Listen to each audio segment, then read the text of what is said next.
It's what we've come to expect from both of these teams. Oh, wait a minute. Yo! I think Here's the opening. I think the legal man is Sags, I believe. I don't think Knobs was tagged in. If Devon can regroup here and turn around and at least make eye contact with Brother Ray, he'll see, that's the problem. The collision that he had has got him down. There's the tag. And Brother Ray bringing those big right hands. Brother Ray was just stewing on the apron, dying to get in this. Whoa! It's like lifting a small foreign car. Watch out! Another one. Big slams for both Knobs and Sags. Gonna stack up the nasties in the corner. Forearm on his partner by accident right there.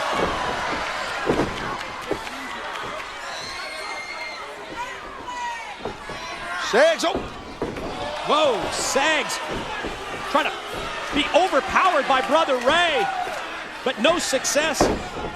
Attention turned to Brian Knobs. Jabs and follow up the point of the elbow right in the top of Knobs' head. Uh-oh.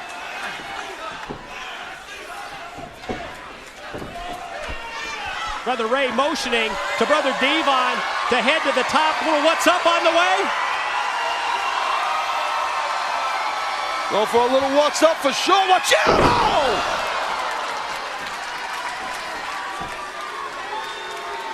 Big diving headbutt off the top, right between the uprights. Uh-oh. Sags will get 3D! There it is! 3D! K3D's got the win. Wait! What the? A ref. Look at the. Did you see Jimmy Hart? Who? I didn't see. He just ran right by. Jimmy Hart just ran Jimmy right Hart.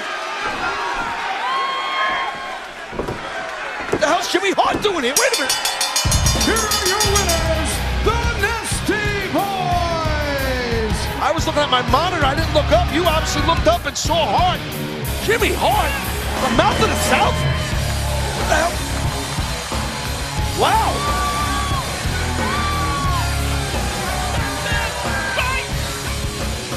Jimmy Hart comes to help the Nasty Boys? Well, Team 3D had this match won with 3D there and on Sags. Well, that was the key. They had the match won with the 3D, with the double team move. Jimmy Hart out with the helmet. Well, the helmet got the win. Couldn't really. Surprise, surprise! Boy, it just happened so quick. 2D, Dumb and Dumber! Yeah, surprise! Surprise, surprise! You hear what Jimmy Hart just said? Team 3D, Dumb and Dumber. First ever historic meeting between these two tag teams, and in the end, the Mouth of the South, Jimmy Hart, proves the difference as the Nasty Boys get the victory.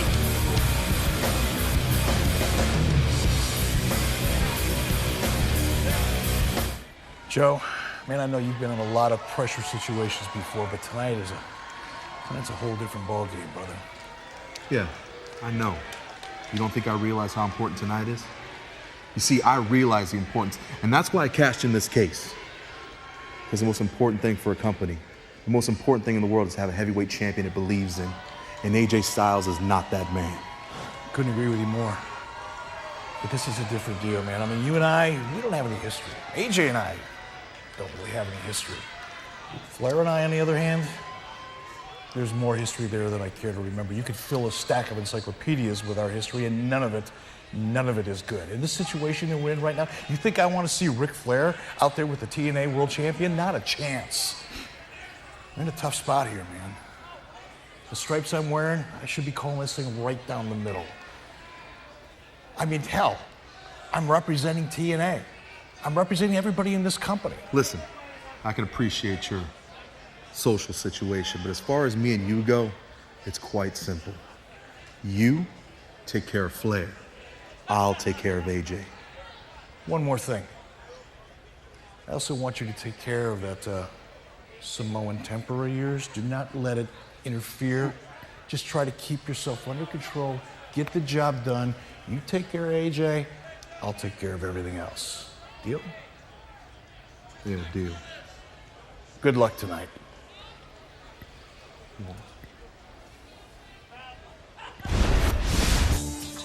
Interesting conversation between Eric Bischoff and Samoa Joe in anticipation of that world title matchup.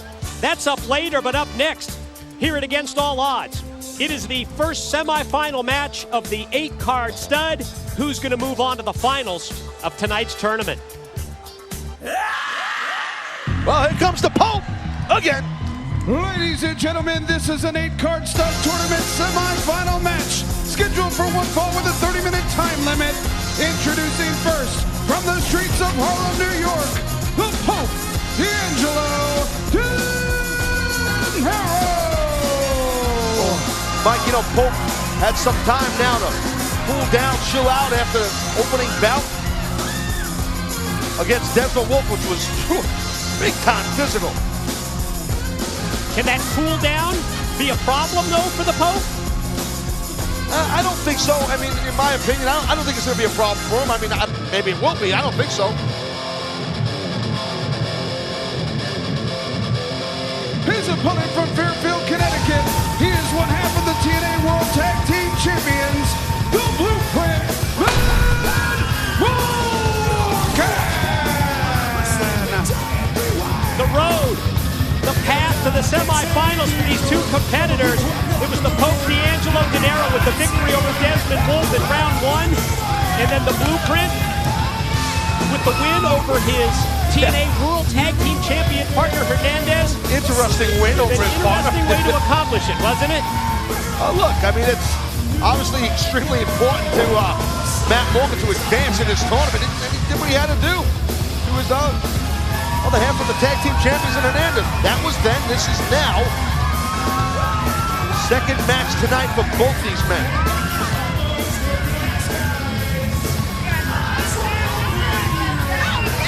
And for the second time, the Pope D'Angelo Dinero with a gift for one of our fans at ringside. Both giving out shades like crazy here. Maybe not like crazy, give out 2, but whatever. I got the point. We talked about dictating the pace in that last matchup, and got to ask you the question, Taz, is this going to be a case of the Pope maybe exploiting what, to me, is a perceived quickness advantage against Morgan, or will the size and power of the Blueprint allow him to take control? Well, I think that's a good point on your part, Mike. I think if you are the Pope, you might want to try to do that. You might want to utilize your quickness and being a little bit more fleet-footed than Matt Morgan. But as you pointed out when Morgan was wrestling Hernandez earlier, how deceivingly quick Matt Morgan is. So it'll be interesting to see him. Obviously the size. Yeah, the power edge, there's no question. I don't know who has a bigger ego, to be honest with you, between these two guys. They both have a lot of confidence in themselves. That's what it takes to get to the top, and damn right.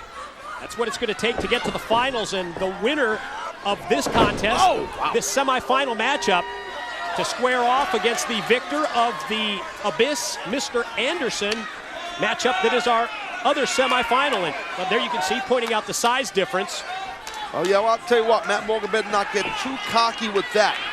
Because Pope, when he lacks in that height that Matt Morgan has, he can bring his hands, I'm telling you, using his feet now, but he packs a hell of a whopping punch, does the Pope. Boom! Part of it there.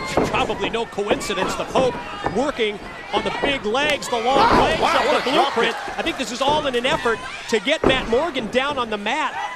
Yeah, well, and negate the size edge and advantage that he has, but that's where the power game comes into play. With ease, Matt Morgan just chucked the Pope right over the top rope. That was pretty hairy. I like the strategy of the Pope. I like that game plan to try and bring him down to size. Yeah, chop down that redwood. But at the same time, when you see the strength of Matt Morgan, boy, you just gotta question it. Oof. Man, Yeah, that was right to the side of the ring. yeah, sickening thud right there. That was You just heard it, it just echoed